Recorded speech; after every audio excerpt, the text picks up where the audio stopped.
എല്ലാവർക്കും എൻ്റെ പ്രണാമം.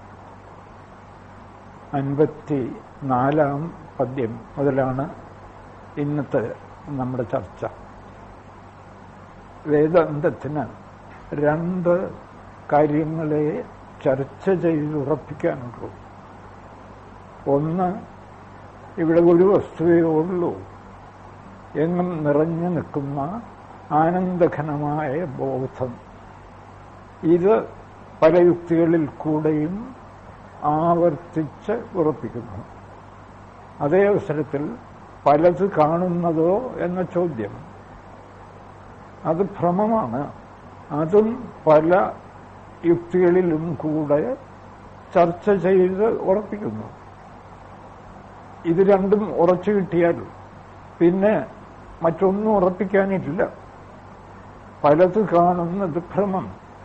അപ്പോഴാണ് ചോദ്യം, ഏകമായ സത്യത്തിൽ ഈ ഭ്രമം എങ്ങനെ ആവിർഭവിക്കുന്നു?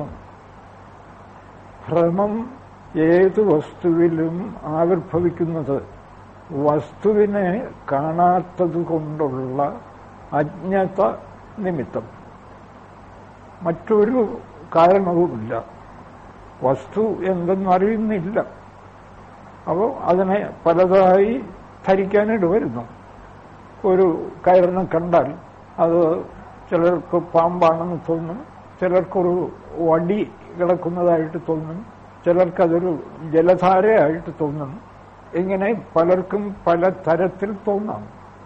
ഭ്രമത്തിന് മാത്രം നിയമമില്ല. നിയമം അവരവർക്ക് തോന്നും പോലെ, അവരവരുടെ മാനസികഗതി അനുസരിച്ച് അവരവർക്ക് തോന്നും പോലെയാണ്. നേരെ മറിച്ച് വസ്തുവിന് നിയമമുണ്ട്. ഭ്രമം കർമ്മത്തിൽപ്പെടുന്നതാണ്. അതുകൊണ്ട് അവനവന്റെ ഇച്ഛ പോലെ അത് മാറ്റിമറിക്കുകയോ ഒക്കെ ചെയ്യാം. വസ്തു മാത്രം അങ്ങനെ ആരുടെയും ഇച്ഛ പോലെ മാറ്റിമറിക്കാനൊക്കെയില്ല. പാമ്പിനെ കാണുന്നിടത്ത് കയറ് വസ്തുവായിട്ട് തെളിയുമ്പോൾ എല്ലാവർക്കും കയറാകാനേ പറ്റൂ, അല്ലാതെ വേറൊന്നാകാൻ പറ്റില്ല. അതുപോലാണ് ഈ ജഗത്തായി കാണപ്പെടുന്ന ഭ്രമത്തിലെ വസ്തു. ആര് എപ്പോ എവിടെ കണ്ടെത്തിയാലും സർവത്ര നിറഞ്ഞു നിൽക്കുന്ന ആനന്ദഘനമായ അഖണ്ഡ ബോധം. നേരെമറിച്ച് പ്രപഞ്ചമെന്ന നിലയിൽ ഓരോരുത്തരുടെയും ചിത്തസങ്കല്പങ്ങൾ അനുസരിച്ച് എന്തെല്ലാം ആയി വേണമെങ്കിലും കാണാം. ഓരോരുത്തരുടെ ശരീരഘടന അനുസരിച്ച്, അവരിലുള്ള ഇന്ദ്രിയ ഘടന അനുസരിച്ച് മനുഷ്യർക്ക് മനുഷ്യലോകം, ജന്തുക്കൾക്ക് ജന്തുലോകം, സസ്യങ്ങൾക്ക് സസ്യലോകം, ദേവന്മാർക്ക് ദേവലോകം. അത് ഒരു കൂട്ടരുടെ ലോകം മറ്റൊരു കൂട്ടർക്ക് കാണാനും പറ്റില്ല. നമ്മൾ ഇന്നലെയൊക്കെ ചർച്ച ചെയ്തല്ലോ, ഇവിടെ ചില ജന്തുക്കൾ ഉറുമ്പുണ്ടെങ്കിൽ ഉറുമ്പിനൊരു ലോകമുണ്ട്. ഉറുമ്പിന്റെ ലോകം ഉറുമ്പിന് മാത്രമേ അനുഭവപ്പെടൂ, അല്ലാതെ എനിക്കോ നിങ്ങൾക്കോ വേറൊരു പട്ടിക്കോ പൂച്ചയ്ക്കോ ഒന്നും ആലോ അനുഭവപ്പെടില്ല. അപ്പോൾ ലോകം മുഴുവൻ അവരവരുടെ ചിത്തസങ്കല്പം അനുസരിച്ചുള്ള ഭ്രമങ്ങൾ. അത് അനന്തം.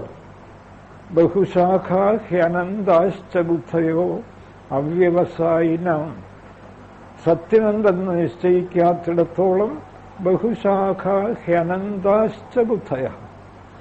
നമ്മളിപ്പോ പഞ്ചഭൂതം എന്ന് പറയുന്നു ആകാശം. ഈ പഞ്ചഭൂതം തന്നെ ജന്തുക്കളും മറ്റും എങ്ങനെ അനുഭവിക്കുന്നു? നമുക്ക് നിശ്ചയമില്ലേ? ചെടികൾക്കും മരങ്ങൾക്കും മറ്റും അവ എങ്ങനെ അനുഭവപ്പെടുന്നു? നമുക്ക് നിശ്ചയിക്കാനേ സാധ്യമല്ല. നമുക്ക് അനുഭവപ്പെടുന്നത് നമ്മുടെ ശരീരഘടനയും മനസ്സും ഒക്കെ ആസ്പദമാക്കി. നേരെ മറിച്ച് ആര് എവിടെ എപ്പോൾ സത്യം കണ്ടെത്തിയാലും ആ സത്യം ഈ അഖണ്ഡ ബോധം മാത്രം. വേറൊരു സത്യം കണ്ടെത്താൻ സാധ്യമല്ല. ഇക്കാര്യങ്ങളാണ് ആത്മോപദേശ ശതകത്തിൽ ഗുരുദേവൻ ആവർത്തിച്ച് ചർച്ച ചെയ്യുന്നത്. ഭ്രമം ചർച്ച ചെയ്യപ്പെടുന്നു ഒരു ഭാഗത്ത്, പരമമായ സത്യം ചർച്ച ചെയ്യപ്പെടുന്നു. ഭ്രമം വസ്തുവിൽ എങ്ങനെ ഉണ്ടായി എന്ന് ഭ്രമിക്കുന്നയാൾ ചോദിക്കുമ്പോൾ വസ്തു കണ്ടയാളിന് ആ ചോദ്യമേ ഇല്ല. അതാണ് അവസാനം. ഇവിടെ മായയില്ല. സത്യം തെളിഞ്ഞ ഒരാളിന് എന്ത് മായയാണ്? അദ്ദേഹത്തിന് ജഗത്തേ ഇല്ല. ഗുരുദേവനത് തീർത്തു പറയുന്നു. എവിടെയും ഭ്രമത്തെക്കുറിച്ചുള്ള ചോദ്യങ്ങളും ചർച്ചകളും ഒക്കെ ഭ്രമതലത്തിൽ നിൽക്കുന്നവർക്ക് വേണ്ടിയാണ്, അല്ലാതെ ഒരു സത്യദർശിക്ക് വേണ്ടിയല്ല. എന്ന് പറഞ്ഞാൽ സാധനാഘട്ടത്തിലാണ്, ഒരു സാധകന് പറഞ്ഞു കൊടുക്കുകയാണ്. അല്ലാതെ പൂർണ്ണമായി സത്യം കണ്ട ഒരാൾക്ക് ചോദ്യവുമില്ല, ഉത്തരവുമില്ല. എന്ത് ചോദിക്കാൻ? നമുക്ക് തന്നെ അത് ബുദ്ധിക്ക് ഊഹിക്കാം. ഇവിടെ എങ്ങനെയാണ് ഈ പലത്? ഇവിടെ പലതില്ലല്ലോ, പിന്നെ ചോദ്യം എന്താ? ഇവിടെ ചോദിക്കാൻ? ഭ്രമതലത്തിൽ നിൽക്കുന്നവർ ഒരു സത്യദർശിയോട് ചോദിക്കുകയാണ്, ഗുരു അങ്ങ് പറയുന്ന ഇതില്ല എന്ന് പറയുന്നു, എങ്കിലും ഇതുണ്ടെന്ന് തോന്നിക്കുന്ന കാരണമുണ്ട്. അതിനാണ് ഉത്തരം പറയുന്നത്. അത് വസ്തുവിലുള്ള ഒരു ശക്തി. വസ്തുവിനെ കണ്ടയാൾ ഇനി ശക്തിയുമില്ല, ശക്തി കാര്യങ്ങളുമില്ല, ഒന്നുമില്ല. പക്ഷെ കാണാത്ത ആളിനോടൊരു ഉത്തരം പറയണ്ടേ? എന്നുവെച്ചാൽ ഇതിനെക്കുറിച്ചൊന്നും ഒരുപാട് ചർച്ച ചെയ്ത് കഷ്ടപ്പെട്ടിട്ട് കാര്യമില്ലെന്നർത്ഥം. അത് മായ, വസ്തുവിലുള്ള ആദ്യ ശക്തി. അതാണ് ഗുരുദേവൻ പറയുന്നത് 53-ാം പദ്യം. ഇതിലും ആദിമശക്തി ഇങ്ങു കാണുന്നിതു സകലം വെറും ആദിബീജം. എല്ലാം ഉണ്ടാക്കി കാണിക്കുന്ന, ശക്തിസ്പന്ദനം മുതൽ അനന്തകോടി ബ്രഹ്മാണ്ടം വരെ ഉള്ള കാഴ്ചകളെ ഉണ്ടാക്കി കാണിക്കുന്ന വിത്ത് മായയാണ്. ചിലർ ചോദിക്കാം, അതിനപ്പുറത്ത് സത്യമല്ലേ ഇതൊക്കെ ഉണ്ടാക്കി കാണിക്കുന്നത്? സത്യം ഒന്നും ഉണ്ടാക്കുന്നില്ല. സത്യത്തിൽ അനക്കം പോലുമില്ല. അത് നിശ്ചലമായി ആനന്ദഘനമായി എങ്ങും നിറഞ്ഞു നിൽക്കുകയാണ്.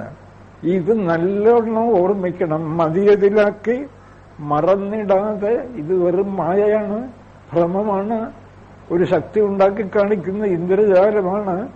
ഇക്കാര്യം ഒരു നിമിഷം മറക്കാതെ മായാമതി അറിവാൻ, മായാമതിയിൽ നിൽക്കുന്നവർ, ഇവിടെ പലതുണ്ട് എന്ന തോന്നലിൽ നിൽക്കുന്നവർ, ആ മായാബുദ്ധി തീരാൻ സദാ മറക്കാതെ മനനം തുടർന്നിടണം. ഈ മനനപ്രകാരം എന്തൊക്കെയാണ് മനനം? അതാണ് ഇനി ചില ശ്ലോകങ്ങളിൽ ഗുരുദേവൻ ആവർത്തിച്ച് പ്രഖ്യാപിക്കാൻ പോകുന്നത്. അപ്പൊ അടുത്ത ശ്ലോകത്തിൽ പറയുന്നത്, ഉണർന്നിരിക്കുമ്പോൾ നമ്മളിവിടെ പലത് കാണുന്നു, സ്വപ്നത്തിലും പലത് കാണുന്നു. ഉണർന്നിരിക്കുന്ന ആൾ കാണുന്ന പലത് സ്വപ്നം കാണുമ്പോൾ ഇല്ല, പോയി. അത് പോയി. സ്വപ്നത്തിൽ പുതിയ കാഴ്ചകൾ, സ്വപ്നത്തിൽ പുതിയ കാഴ്ചകൾ കാണുന്നയാൾ വീണ്ടും ഉണരുമ്പോൾ സ്വപ്നത്തിലെ കാഴ്ചകളില്ല, പോയി. ജാഗ്രതയിലെ ഉണർവിലെ കാഴ്ചകൾ. ഇതിനർത്ഥം എന്താ? കാണുന്നയാൾ ഒരാൾ, ഞാനാണ് സ്വപ്നം കണ്ടത്, ഞാനാണ് ഉണർന്നിരുന്ന് പലതനുഭവിച്ചത്. പക്ഷെ സ്വപ്നം കണ്ടപ്പോ ഉണർന്നിരുന്ന് കണ്ട കാഴ്ചകളൊന്നുമില്ല, എല്ലാം പുതിയ കാഴ്ചകൾ. സ്വപ്ന ദർശി പോലും പുതിയ ഒരാൾ. ഞാൻ ഇപ്പോൾ അമേരിക്കയിലോ മറ്റോ നിൽക്കുന്ന ഒരു പുതിയ ആളായിട്ട് മാറിയിട്ട് അവിടെ പലതും കാണുകയാണ്. അപ്പൊ സ്വപ്നം കാണുന്നങ്ങൾ പുതുതായിട്ടുണ്ടായി, സ്വപ്ന ദൃശ്യങ്ങൾ പുതുതായിട്ടുണ്ടായി. ഇങ്ങനെയൊക്കെയാണെങ്കിലും ഉണരുമ്പോ സ്വപ്നം കണ്ടത് ഞാനാണ് എന്ന് നമുക്ക് വ്യക്തമായ അനുഭവം. ഇത് തന്നെയാണ് ജാഗ്രതത്തിലും. ജാഗ്രതത്തിൽ കണ്ട ഒരു കാര്യവും സ്വപ്നത്തിലില്ല. പക്ഷേ ജാഗ്രത അനുഭവിച്ചതും ഞാനാണ്, എനിക്ക് മാറ്റമില്ല. സ്വപ്ന ദൃശ്യങ്ങൾ മാറി, ജാഗ്രത ദൃശ്യങ്ങൾ മാറി, പക്ഷെ എനിക്ക് മാറ്റമില്ല. ഇതിനർത്ഥം എന്താ? മാറാവുന്ന കുറെ കാഴ്ചകൾ സ്വപ്നമെന്ന പേരിൽ എന്നിലുണ്ടായി, മാറാവുന്ന കാഴ്ചകൾ ജാഗ്രത എന്ന പേരിൽ എന്നിലുണ്ടായി. വേണമെങ്കിൽ ഇത് രണ്ടും മാറാമല്ലോ. ഇവ മാറാവുന്നവയല്ലേ. അതുകൊണ്ട് തന്നെ ഇവ ഭ്രമങ്ങൾ. ഇവ രണ്ടും മാറ്റിയാൽ പലതിന്റെ കാഴ്ചയില്ല, ഞാൻ മാത്രം. അതാണ് അഖണ്ഡ ബോധം. ഇവയെങ്ങനെ മാറ്റും?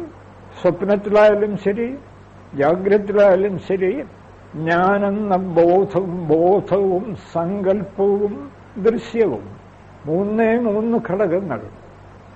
ബോധം, സങ്കല്പം, ദൃശ്യം. ബോധത്തിൽ ദൃശ്യത്തിന്റെ കാഴ്ച ഉളവാക്കുന്ന ഘടകം വെറും സങ്കല്പം. സങ്കല്പമില്ലയോ ദൃശ്യമില്ല. നമ്മൾ ഇന്നലെയൊക്കെ വിശദമായി ചർച്ച ചെയ്തതാണ്. സങ്കല്പം മാറ്റിയാൽ ദൃശ്യം മാറി. പലതിന്റെ സങ്കല്പമുണ്ടെങ്കിൽ പല ദൃശ്യം. ഒന്നിന്റെ സങ്കല്പമേ ഉറപ്പിക്കുന്നുള്ളൂവെങ്കിൽ ഒരൊറ്റ ദൃശ്യം, ഒറ്റ അനുഭവം. ഇപ്പൊ സർവം ബ്രഹ്മമയം. നമ്മൾ ഇന്നലെ പറഞ്ഞല്ലോ, ശ്രീശങ്കരൻ അതാണ് പറഞ്ഞത്. നിങ്ങൾ സങ്കല്പങ്ങളെ ആശ്രയിച്ച് ഇല്ലാത്ത കാഴ്ചകളെപ്പോലും ഉണ്ടാക്കി അനുഭവിക്കുന്നു. എന്നാൽ കൃത്രിമമായിട്ടെങ്കിലും സത്യത്തെ സങ്കല്പിക്കൂ. തൽക്കാലം അനുഭവമില്ല. തൽക്കാലം ഈ മൈക്ക് ബ്രഹ്മമാണെന്ന അനുഭവമില്ല. എങ്കിലും സത്യം അതാണ്, ശാസ്ത്രീയമായ സത്യം. ഇതെത്രയോ കാലമായി സ്ഥാപിക്കപ്പെട്ട് അനുഭവിച്ചു വരുന്ന സത്യം. എന്നാൽ കൃത്രിമമായിട്ടെങ്കിലും ആ സത്യം സങ്കല്പിക്കൂ. മൈക്ക് ബ്രഹ്മമാണ്. സമയ ഗുരുദേവൻ പറഞ്ഞ സമ എന്ന ശക്തിയെ ആശ്രയിച്ചുകൊണ്ട് പലത് കാണുന്നത് ഭ്രമമാണ്, എല്ലാം ഒന്നാണ് എന്ന് സങ്കല്പിച്ചുറപ്പിക്കൂ. ഒന്നെന്നുള്ളത് ഉള്ളിൽ ഉറച്ചാൽ ഒന്ന് അനുഭവപ്പെടും. അതെങ്ങനെയെന്നൊന്നും ചോദിക്കരുത്, ഉറപ്പിച്ചു നോക്കൂ. ആനന്ദഘനമായി ഈ ബോധതത്വം ഉള്ളിൽ വേർപെട്ടു വരും. ബാക്കിയൊന്നും ഇല്ല എന്ന് ബോധ്യപ്പെടുത്തിക്കൊണ്ട് ഒരു 10,000 അതിലേറൊന്നായി വരുവതുപോലെ വരും വിവേകവൃത്തി. എന്താ ഗീതയൊക്കെ പറയുന്ന എന്താ? നിങ്ങളിത് ശീലിച്ച് ഉറയ്ക്കാമെങ്കിൽ യഥാ ദീപോ നിവാതസ്ഥോ നേംഗത്തെ സോപമാമത യോഗിനോ യഥചിത്തസ്യ യുഞ്ജതോ യോഗമാത്മനഃ. നല്ലവണ്ണം ഏകത്വബോധം അഭ്യസിച്ച് മനസ്സിനെ അതിൽ ഏകാഗ്രപ്പെടുത്തുന്ന ഒരു യോഗിക്ക് കാറ്റില്ലാത്തിടത്ത് കത്തിച്ചു വച്ചിരിക്കുന്ന ഒരു വ്യക്തമായ ദീപം പോലെ ആത്മാവ് ജഡദൃശ്യങ്ങളിൽ നിന്നും വേർപെട്ട് ആദ്യം അനുഭവപ്പെടും. ആദ്യം അനുഭവപ്പെട്ടാൽ തുടർന്ന് ആത്മതത്വം ശരീരത്തെയും കവിഞ്ഞ് സർവത്ര നിറഞ്ഞു നിൽക്കുന്നതായി അനുഭവിക്കാറാകും. ഇതിനാണ് ജാഗ്രത്തിനെയും സ്വപ്നത്തെയും വിചാരം ചെയ്ത് പലത് കാണുന്നത് ഭ്രമമാണ്, നമുക്ക് ഉപേക്ഷിക്കാം. ഇതിന്റെ കൂടെ തന്നെ സുഷുപ്തിയും കൂടെ ചേർക്കാം, ഉറക്കം. 3 അവസ്ഥകളിലാണ് നമ്മൾ പ്രപഞ്ചത്തെ അനുഭവിക്കുന്നത്: ജാഗ്രത, സ്വപ്നം, സുഷുപ്തി. ഗാഠനിദ്ര, യാതൊരു ദൃശ്യാനുഭവവും ഇല്ലാത്ത ഒരു ഇരുണ്ട മറയും ആത്മതത്വവും. ഇവിടെ ആ ഇരുണ്ട മറയുള്ളപ്പോ സ്വപ്ന ദൃശ്യങ്ങളില്ല, ജാഗ്രത ദൃശ്യങ്ങളില്ല. സ്വപ്നത്തിൽ ഇരുണ്ട മറയില്ല, ജാഗ്രതയിലുമില്ല. എന്തിന്? ഈ 3 അവസ്ഥകളിലും ഒന്നിലനുഭവിക്കുന്ന അനുഭവം മറ്റേതിലില്ല. എന്ന് പറഞ്ഞാൽ ഇതൊക്കെ ആത്മാവിന് വേണമെങ്കിൽ ഉപേക്ഷിക്കാം എന്ന് സ്പഷ്ടം. ഒരാള് 3 ഉടുപ്പിടുമ്പോഴാണ്. ഒരു ഉടുപ്പിട്ടു, ഒരു സമയത്ത് സ്വല്പം കഴിഞ്ഞ് അത് മാറ്റി വേറൊരു ഉടുപ്പിട്ടു, അത് കഴിഞ്ഞ് 3ാമത് മറ്റൊരു ഉടുപ്പ്. ഇത് മാറി മാറി ധരിക്കുന്നു. പക്ഷെ ധരിക്കുന്നയാൾ ഉടുപ്പല്ല. അയാൾക്ക് വേണമെങ്കിൽ 3 ഉടുപ്പും മാറ്റിയിട്ട് ഉടുപ്പില്ലാതെ ശുദ്ധ വ്യക്തിയായിട്ട് നിൽക്കാൻ കഴിയും. ഇതുപോലെ പുരാണത്തിലൊരു കഥയുണ്ടല്ലോ, ത്രിപുര ദഹനം. 3 പുരങ്ങൾ, 3 ശരീരങ്ങൾ, ആത്മാവിരിക്കുന്ന 3 ശരീരങ്ങൾ. കാരണശരീരം അതാണ് സുഷുപ്തി, ഗാഠനിദ്ര. സൂക്ഷ്മ ശരീരം സ്വപ്നം, സ്ഥൂല ശരീരം ഈ ഉണർന്നിരിക്കുന്ന അവസ്ഥ. ഭഗവാൻ ത്രിപുര ദഹനം നടത്തിയെന്നാണ്. ഈ 3 പുരങ്ങളെയും എരിച്ചു കളഞ്ഞ് ഭഗവാൻ അതിൽ അകപ്പെട്ടിരുന്ന ജീവനെ മോചിപ്പിച്ചതിന്റെ കഥയാണ്. പുരങ്ങൾ 3 എരിഞ്ഞാൽ ജീവൻ ബ്രഹ്മമായി മാറും. ഈ പുരങ്ങളോട് ചേരുമ്പോൾ ജീവൻ, പുരങ്ങളൊക്കെ എരിച്ചു കളഞ്ഞാൽ ബ്രഹ്മമായി മാറും. എരിച്ചു കളയാനുള്ള സാധന എന്താ? ആദ്യം ഇത് ഭ്രമമാണെന്ന് യുക്തി കൊണ്ട് തീരുമാനിക്കുക. കാരണം ഒരനുഭവം ഉള്ളപ്പോൾ മറ്റേ അനുഭവം ഇല്ല. യുക്തി കൊണ്ടത് തീരുമാനിച്ചു കഴിഞ്ഞാൽ ഒന്നാണെന്നുള്ളത് എവിടെയും സമയെ ആശ്രയിച്ചുറപ്പിക്കുക. ഇത് ബ്രഹ്മം, ഇത് ബ്രഹ്മം. അതാണ് അടുത്ത പദ്യത്തിൽ പറയുന്നത്. ഉണരും അവസ്ഥ ഉറക്കിലില്ല. ഇനിയിപ്പോ കാര്യം വ്യക്തം. ഉണരും അവസ്ഥ ജാഗ്രത്, ഉറക്കിലില്ല. ഉറക്കം ഉണരുമ്പൊഴുതും. ഉണരുമ്പോ ഉറക്കമില്ല, ഉറക്കത്തിൽ ജാഗ്രത്തില്ല, ജാഗ്രത്തിൽ ഉറക്കമില്ല, സ്ഫുരിക്കുകയില്ല. രണ്ടവസ്ഥയെ ഗുരുദേവൻ പറയുന്നുള്ളൂ എങ്കിലും സ്വപ്നവും കൂടെ ഉൾപ്പെടുത്തി മനസ്സിലാക്കുക. സ്വപ്നത്തിൽ ജാഗ്രത്തും സുഷുപ്തിയുമില്ല, സുഷുപ്തിയിൽ സ്വപ്നവും ജാഗ്രത്തുമില്ല, ജാഗ്രത്തിൽ സ്വപ്നവും സുഷുപ്തിയുമില്ല. ഇതിന്റെ അർത്ഥം എന്താ? എന്നാൽ അനുഭവിച്ചത് ഒരാൾ, ഇതെല്ലാം വ്യക്തമായി അനുഭവിച്ചത് ഒരാൾ എന്ന് പറഞ്ഞാൽ ഇത് 3 കെട്ടിടങ്ങളിൽ ഒരാൾ താമസിക്കും പോലെയുള്ളൂ. ഒരു കെട്ടിടത്തിൽ താമസിച്ചു, കുറച്ച് കഴിഞ്ഞ് വേറൊരു കെട്ടിടത്തിൽ താമസിച്ചു. അതാണ് ത്രിപുരങ്ങൾ. പുരം എന്ന് വെച്ചാൽ വീട്, ആത്മാവിന് താമസിക്കാവുന്ന വീട്. 3ാമത് വേറൊരു കെട്ടിടത്തിൽ താമസിച്ചു. ഇങ്ങനെ 3 കെട്ടിടത്തിൽ മാറി മാറി താമസിക്കുന്ന പുരുഷന് എപ്പോ വേണമെങ്കിലും ഈ 3 കെട്ടിടവും വിട്ടിട്ട് സ്വതന്ത്രനാകാം. അതുപോലെ ബോധം സ്വതന്ത്രനാകണം. സ്വതന്ത്രനാകാനുള്ള മാർഗമോ ഈ കെട്ടിടമൊക്കെ നല്ല ഭ്രമമാണ്. ഈ കെട്ടിടത്തിൽ ഇരുന്നു കൊണ്ട് അനുഭവിക്കുന്ന എല്ലാ അനുഭവങ്ങളും ഭ്രമമാണ്. എന്തുകൊണ്ട്? മാറി മാറി വരുന്നു. അതുകൊണ്ട് ഭ്രമമാണ് എന്നാദ്യം ബുദ്ധിക്ക് ഉറപ്പിക്കുക. ഉറപ്പിച്ചിട്ട് ഭ്രമമായി കാണുന്ന കാഴ്ചയിലൊക്കെ വസ്തുവിനെ സമയെ ആശ്രയിച്ചുകൊണ്ട് ബുദ്ധിയിൽ ഉറപ്പിക്കുക. ഇത് ബ്രഹ്മം, ഇത് ബ്രഹ്മം. കയറിൽ പാമ്പിനെ കാണുന്നു, കണ്ടയാൾ പറയുന്നു അവിടെ പാമ്പില്ല, കയറേ ഉള്ളൂ.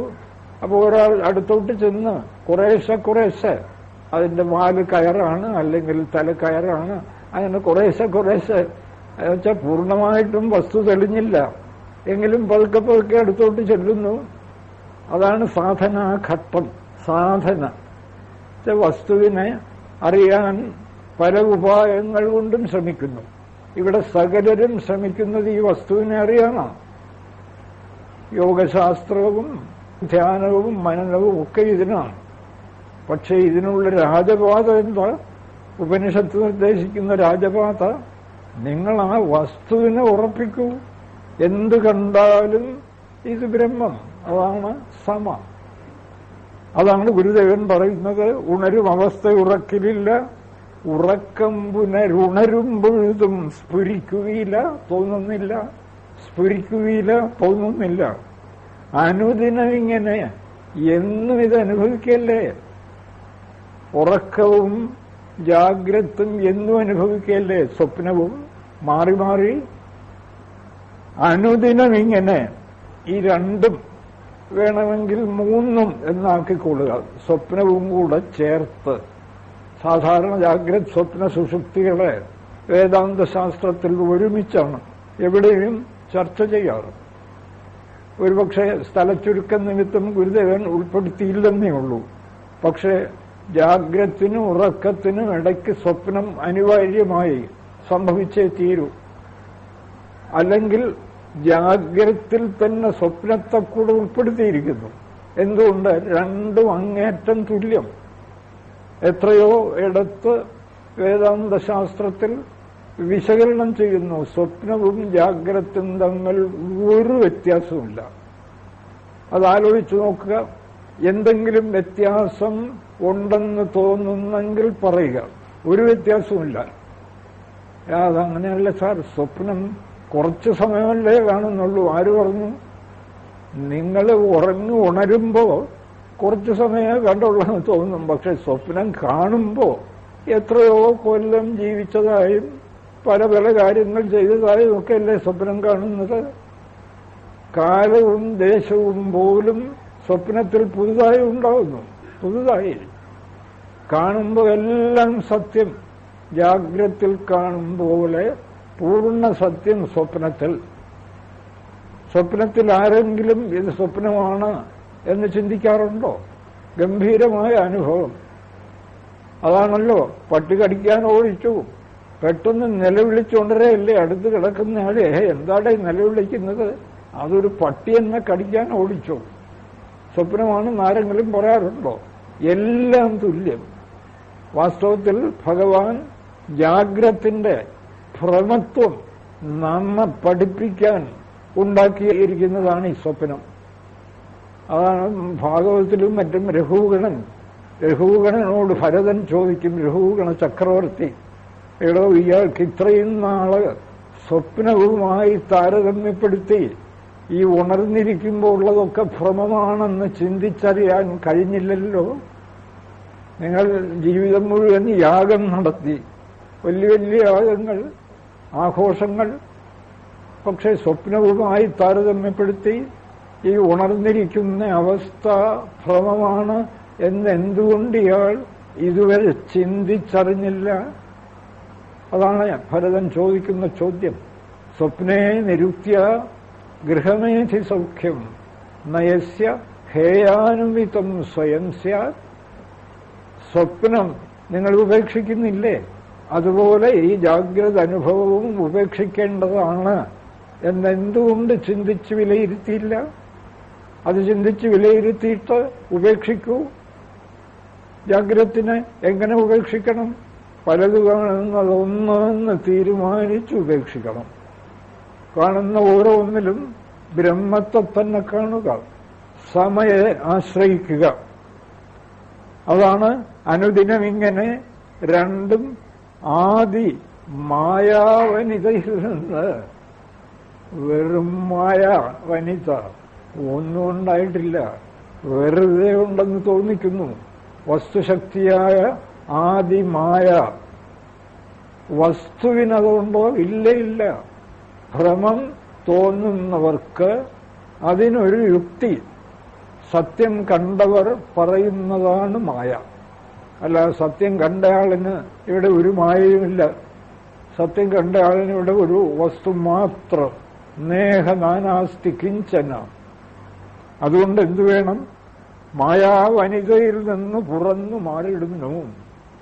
ഈ ഉറക്കവും ഉണർവും സ്വപ്നവും അനുദിനം ഇങ്ങനെ ആദി മായാ വനിതയിൽ നിന്ന് തുറന്നു മാറിയിടുന്നു. ഇത് നല്ലവണ്ണം ചിന്തിച്ച് ഭ്രമമാണെന്നറിഞ്ഞ് ഇതിനെ ഉപേക്ഷിക്കണം. ഭ്രമവിശകലനമാണ് ഇതിൽ പ്രധാനമായും. സത്യമുണ്ടെന്ന് കാട്ടിത്തരിക, പലത് കാണുന്നത് ഭ്രമമാണെന്ന് യുക്തി കൊണ്ട് തെളിയിക്കുക. ഇങ്ങനെ രണ്ടു തരം ചർച്ചയാണ് വേദാന്തത്തിലുള്ളത്, ഏത് വേദാന്ത ഗ്രന്ഥമായാലും. അതുകൊണ്ട് ഗുരുദേവൻ സിദ്ധാന്തിക്കുകയാണ്, എന്താണ് ഈ ജീവിതം? നെടിയ കിനാവിത്ത്. നെടിയ കിനാവ്, കുറച്ച് നീണ്ട ഒരു സ്വപ്നം.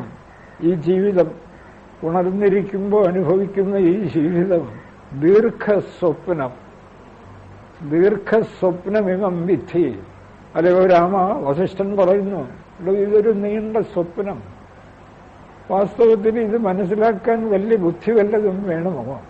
ജനിക്കുന്നതിന് മുൻപ് എന്തായിരുന്നു അനുഭവം? ആർക്കെങ്കിലും പറയാൻ പറ്റുമോ? ജനിച്ചപ്പോൾ ഒരു അനുഭവം തുടങ്ങി, 100 കൊല്ലം. അതാണ് നെടിയ കിനാവ്. കൂടി വന്നാൽ ഉപനിഷത്ത് പറയുന്നു ഒരു 100 കൊല്ലം. അല്ല 120 എന്നൊക്കെ ചിലർ പറയുന്നുണ്ടല്ലോ. അതൊക്കെ വളരെ അപൂർവം. സ്വപ്നത്തിൽ ഞാൻ നേരത്തെ പറഞ്ഞതുപോലെ നല്ല ഗംഭീരമായ രുചികരമായ ഭക്ഷണം കഴിച്ചുകൊണ്ടിരുന്നപ്പോഴായിരിക്കും ഒരു കടുത്ത പട്ടി കുറച്ചുകൊണ്ട് കടിക്കാനായിട്ട് വന്ന് ഭക്ഷണമൊക്കെ ഇട്ടിട്ട് എണീറ്റ് ഓടുകയാണ്. കുറെ ദൂരം ഓടിയപ്പോൾ പട്ടി കടിക്കുമെന്നായപ്പോൾ നിലവിളിച്ചുകൊണ്ട് ഉണർന്നു. ഇതല്ലേ ഇവിടെ സംഭവിക്കുന്നത്? കോടിക്കണക്കിന് പണം ഉണ്ടാക്കി വീട് വെച്ചു, കാര്യം ഒന്നും വേണ്ടെന്ന് വേദാന്തം പറയുന്നില്ല. എല്ലാം ഇപ്പൊ അനുഭവിച്ചു കളയാം എന്ന് പറഞ്ഞ് നല്ല ഭക്ഷണമൊക്കെ കഴിച്ച് അതിനെ ചാരി കസേരയിൽ ഇരിക്കുമ്പോഴല്ലേ എന്താ നെഞ്ചുവേദന അല്ലെങ്കിൽ വേറെ എന്തെങ്കിലും വന്നു ആള് തീർന്നു. ഇതൊക്കെ ഇന്ന് സാധാരണയല്ലേ? ഈ പട്ടി കടിക്കാൻ വരുമ്പോഴാണ് സ്വപ്നത്തിൽ. ഇത് സ്വപ്നമല്ലെങ്കിൽ പിന്നെ എന്താണ്? അത് അദ്ദേഹത്തിന് തീർന്നെങ്കിലും വീട്ടിലുള്ള മറ്റുള്ളവർക്കുണ്ടല്ലോ. അതായത് സ്വപ്നം കാണുന്നവർക്ക് വീണ്ടും സ്വപ്നമുണ്ടല്ലോ. ഉണർന്നവർക്കല്ലേ സ്വപ്നമില്ലാതുള്ളൂ. എന്താ നമ്മൾ ഇന്നിതൊക്കെ സാധാരണയല്ലേ? ഗംഭീരന്മാരായ ഡോക്ടേഴ്സ് രോഗികളെ നോക്കിക്കൊണ്ടിരിക്കുമ്പോൾ കുഴഞ്ഞു വീണ് മരിക്കുന്നു. സ്വപ്നമല്ലാതെ പിന്നെന്താ? അത് രോഗിയുണ്ടോ, രോഗമുണ്ടോ, ഡോക്ടറുണ്ടോ, ആരുമില്ല. ഇതുപോലെ എന്തെന്തെല്ലാം സംഭവം. ഇതെന്തിനു പറയുന്നു എന്ന് ചോദിച്ചാൽ ഇതൊന്നും വിടണമെന്നല്ല, ഗംഭീരമായിട്ട് ഇവിടെ ജീവിക്കൂ. പക്ഷേ ഇത് സ്വപ്നമാണെന്നുള്ളത് മറക്കരുത്. ഇതൊരു നേരം പോക്ക്. ഒന്നാന്തരം ഇന്ദ്രജാലം. മരിക്കുമ്പോൾ മരിക്കട്ടെ, അല്ല മരിക്കുമ്പോൾ മരിക്കട്ടെ എന്ന് വെക്കാൻ പറ്റുമോ സാർ? വേദാന്തമൊന്നും ഇല്ലെങ്കിലും അങ്ങനെയല്ലേ പറ്റൂ.